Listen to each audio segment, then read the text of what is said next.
আসসালামু আলাইকুম। এখন বাজে দুপুরে ১টা। আর দুপুরে লাঞ্চ করে বের হয়ে গেছি টিউশনের উদ্দেশ্যে আবারও। এইবার যেতে হবে নদীর ওই পার। মাশাআল্লাহ ১০-১৫ কিলোমিটার রাস্তা দূরে। রাস্তায় দাঁড়িয়ে ছিলাম গাড়ির জন্য। হঠাৎ করে দেখি রাস্তার জ্যাম। তাই দিছি একটা দৌড়।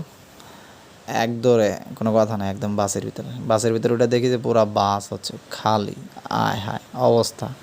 কিন্তু ভাগ্যের নির্মম পরিহাস, বাসে বসে থাকতে পারলাম না। রাস্তায় খুবই জ্যাম, তাই পাশ দিয়ে হাঁটা শুরু করে দিলাম। হাঁটতে প্রায় ২০ মিনিটের বেশি রাস্তা হেঁটে ফেলছি এবং দেখতেছি যে আমি এত দূর চলে আসছি কিন্তু রাস্তার জ্যাম কমে নাই। ফাইনালি ২০-২৫ মিনিট হাঁটার পর আবার আরেকটি বাসের জন্য দাঁড়িয়ে রইলাম। যাই হোক, পরবর্তীতে আরেকটা বাসে উঠলাম। এই বাস দিয়ে যাচ্ছি। তো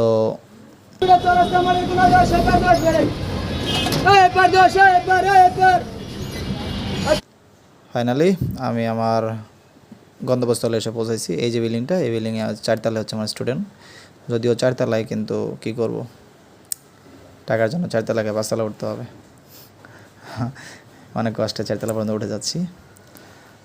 সিঁড়িগুলো একটু ছোটো ছোটো হলে ভালো হতো। এই যে বাসা, এই দুই বাসাতেই বাড়াবো ইনশাল্লাহ। তো একসাথে ২ জায়গায় কলিং বেল দিয়ে দিই। তো যে আগে খুলবে তাকে বাড়াবো। এই যে আমার স্টুডেন্ট, দেখেন এদের আগে চশমা রেখে গেছিলাম, চশমাটা বের করে নিয়ে আসছে।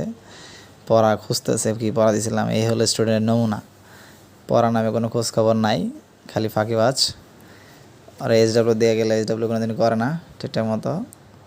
তারপর ওরে কিছু পড়া দিলাম এবং পড়া দিয়ে চলে আসলাম আরেক বাসায়।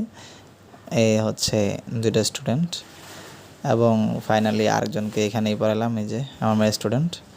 দেন হচ্ছে এখন আজকের জন্য বাই বাই, টাটা। নেক্সট কী করি সেটা হচ্ছে পরবর্তী আরও একটি ভিডিওতে দেখানোর চেষ্টা করব। সে পর্যন্ত ভালো থাকবেন, সুস্থ থাকবেন, ফলো দিয়ে রাখবেন।